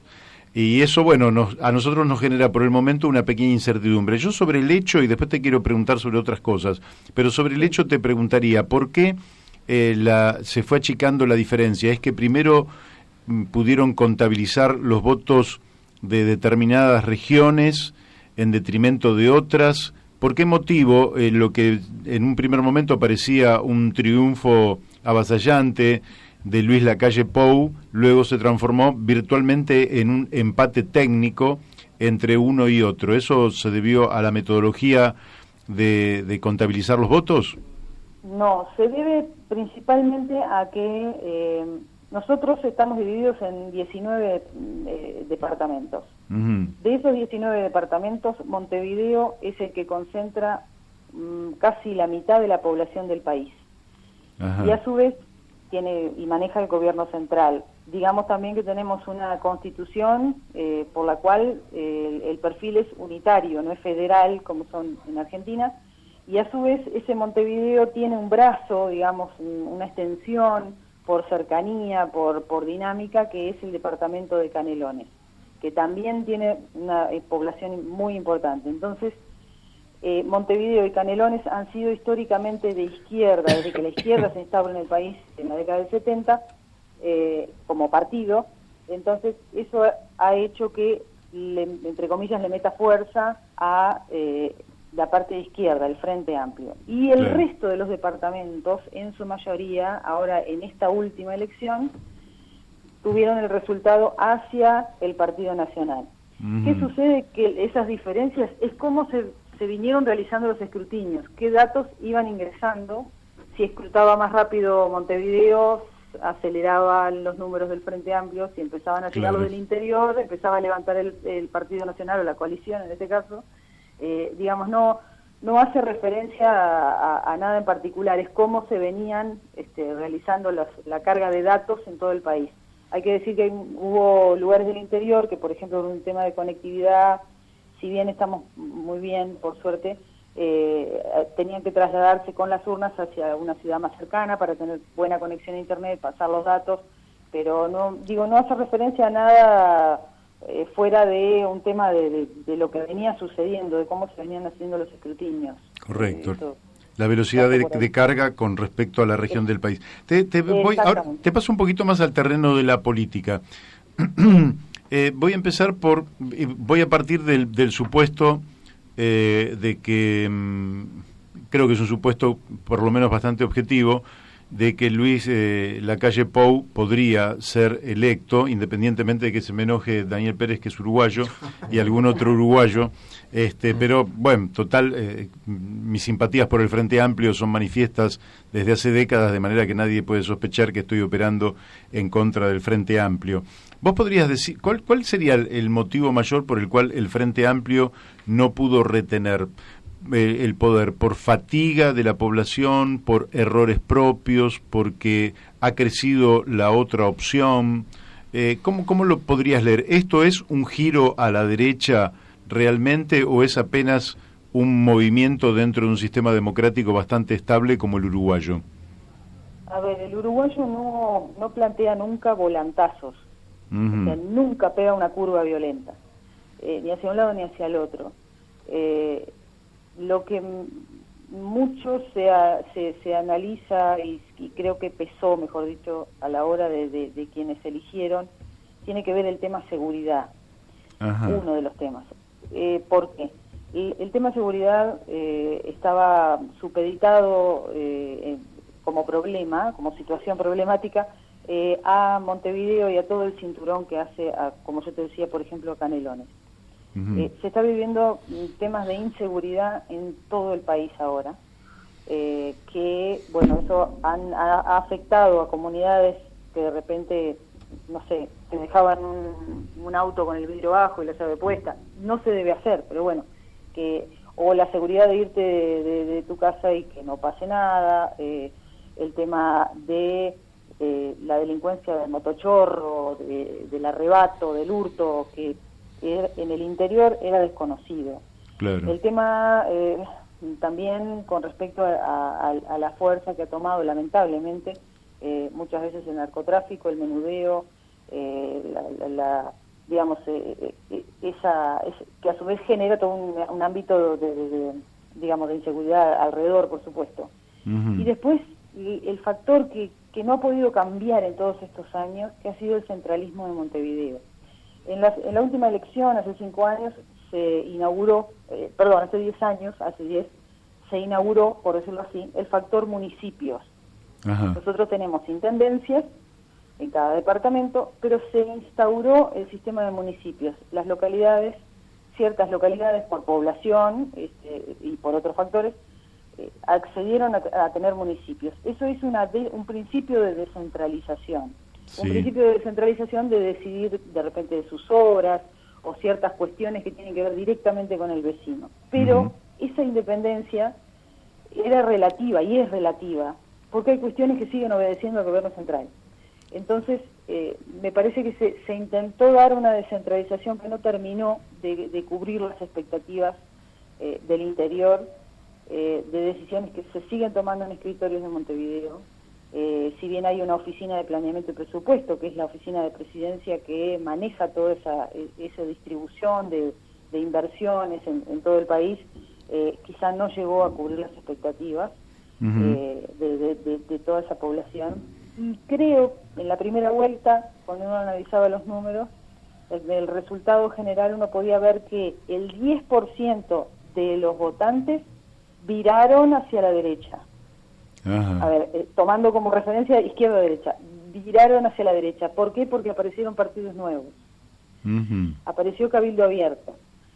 Cabildo Abierto fue en 7 meses un fenómeno político que se da con quien fuera el comandante en jefe de las Fuerzas Armadas, Guido Manini Ríos, y generó un discurso y una forma de encarar los temas que atrajo a buena parte de la población, con campañas muy reducidas en la inversión, publicitariamente muy básica. O sea, ellos mismos te dicen que con una inversión mínima, pero que en el interior tuvo una llegada y una captación no solo de personal militar o de la familia militar, sino de ciudadanos que de repente se encontraron con que el argumento del Partido Nacional no los convencía, el argumento del Partido Colorado tampoco, o desilusionados del Frente Amplio y que apostaron a Manini Ríos, a Cabildo Abierto. Pero ya te digo, creo que hay varios factores.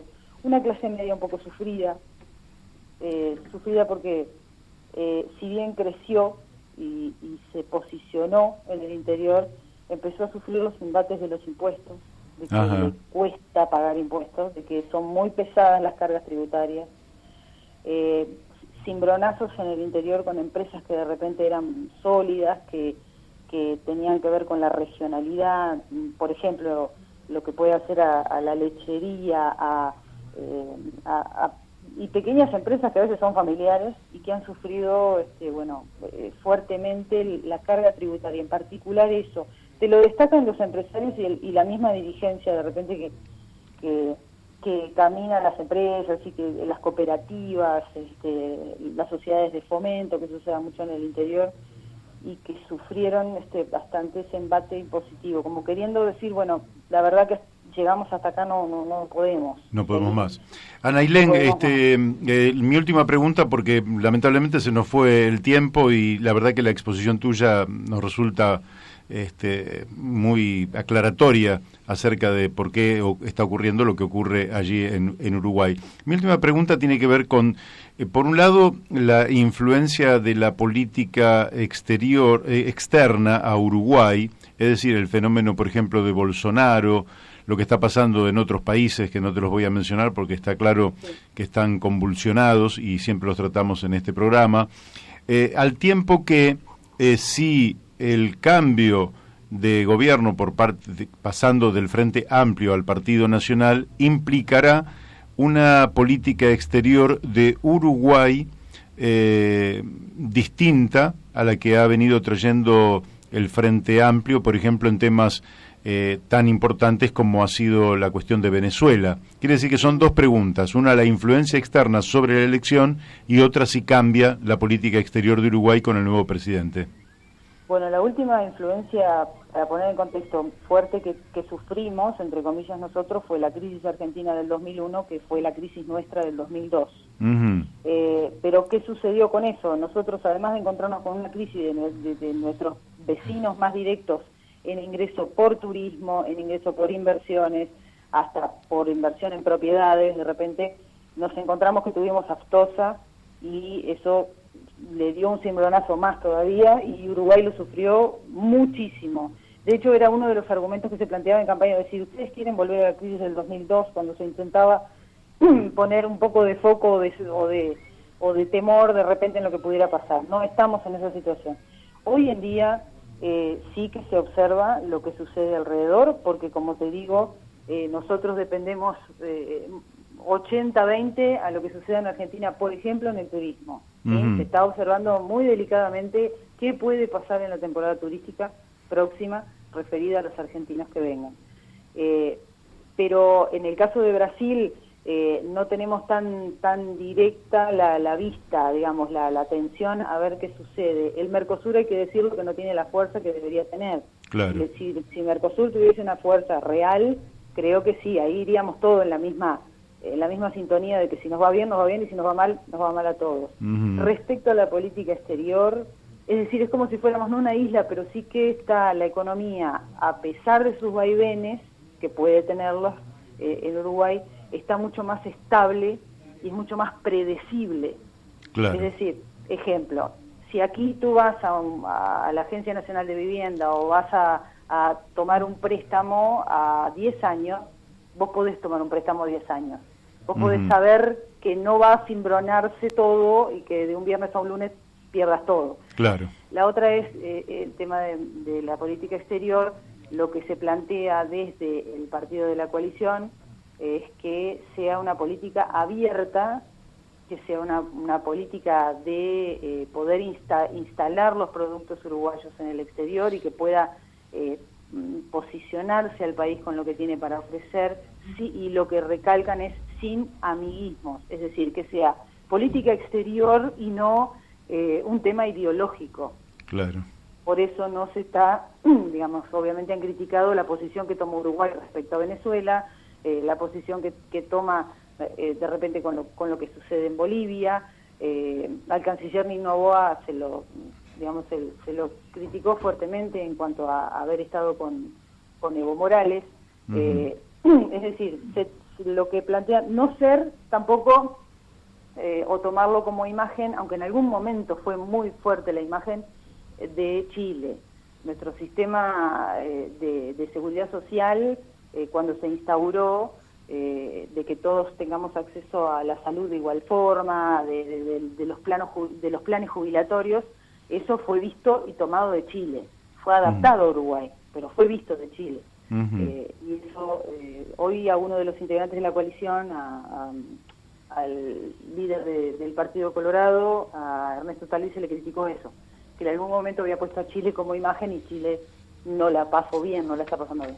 Así es. Pero digo, la política exterior lo que se intenta es hacerla más abierta y más de búsqueda, no solo de una gran inversión, porque en el último año aquí se terminó de cerrar una gran inversión, que es una fábrica de celulosa denominada UPM2, pero que no sea una gran inversión, un hito en años, sino que sea algo constante, que se esté realmente tratando con la mayor cantidad de países para poder atraer la mayor cantidad de inversiones y buenas relaciones. Uruguay también se ha destacado por eso siempre, ¿no? De establecer buenas relaciones con todos y no de conflicto, no de choque, digamos. Así es.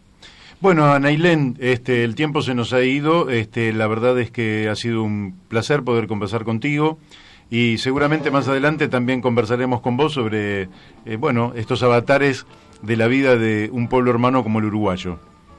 Será un gusto, de verdad, muchas gracias por el contacto, a Daniel, que fue la primera persona que me contactó, desde ya la orden, y bueno, las novedades de este lado seguramente las tengan oficialmente el viernes de los resultados y demás, así que, pero de mi parte un gusto y a la orden siempre. Bárbaro, muy bien.